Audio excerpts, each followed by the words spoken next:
Oh, I can play the guitar. Look at this. Stole my album. It's not on my phone. The first album that covered my life is Dookie by Green Day.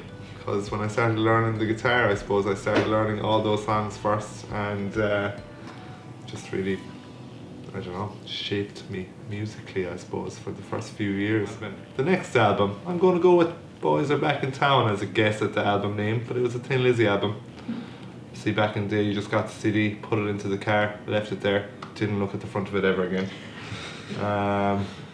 So it was that album, yeah, with like Boys Are Back in Town, Jailbreak, Dance in the Moonlight, Sarah was on there. John. No, go on. Anyway, that one, whatever flipping album that was. And the next album that coloured my life, I'm gonna go with the Bon Iver album. Bon Iver. Yeah, like album-wise, I think back in the early days when I first started like listening to music properly, Green Day was another influence on me. My brother came home from school one day. He was in secondary school and I was finishing primary school, so he came home with Nimrod, and I just thought it was the fucking best thing I've ever heard in my life.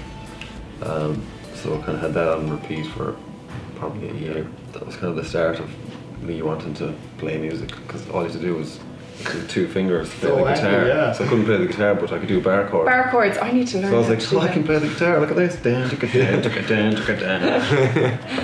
So that was the kind of the start of it. The next album I'm going to go with is Music in Mouth by Bell X1.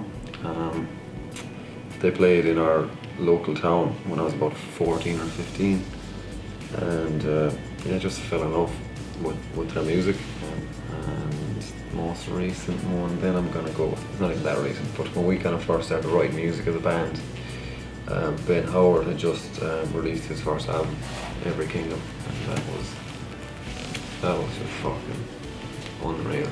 I loved that, every bit of it was just special. My 3 albums, so the first I'm going to say is Bon Iver, because I know Paul said it as well, but Stole my album.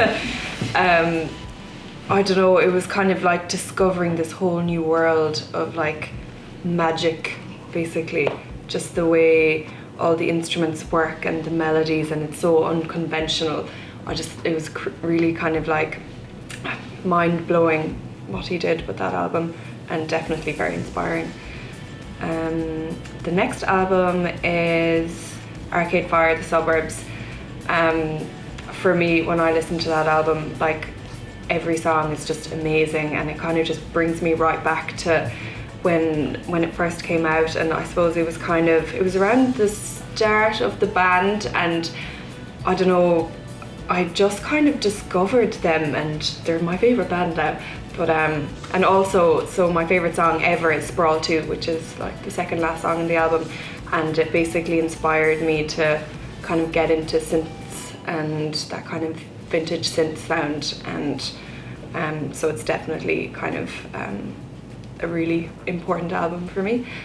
And the next one is a more recent one, Marabou State Kingdoms in Colour. I just think I love their sound, what they do with their kind of guitars and synths, and it's like a mixture between kind of organic sounds and kind of more electronic sounds, and yeah, every time I listen to it I just absolutely love every song. First one, Biffy Clyro Puzzle, just one I had on repeat. Why didn't I put a Biffy album on mine? Yeah, I have the record on my wall and in a frame and everything, so it's like one of those albums. Jimmy Eat World's Bleed American, is it?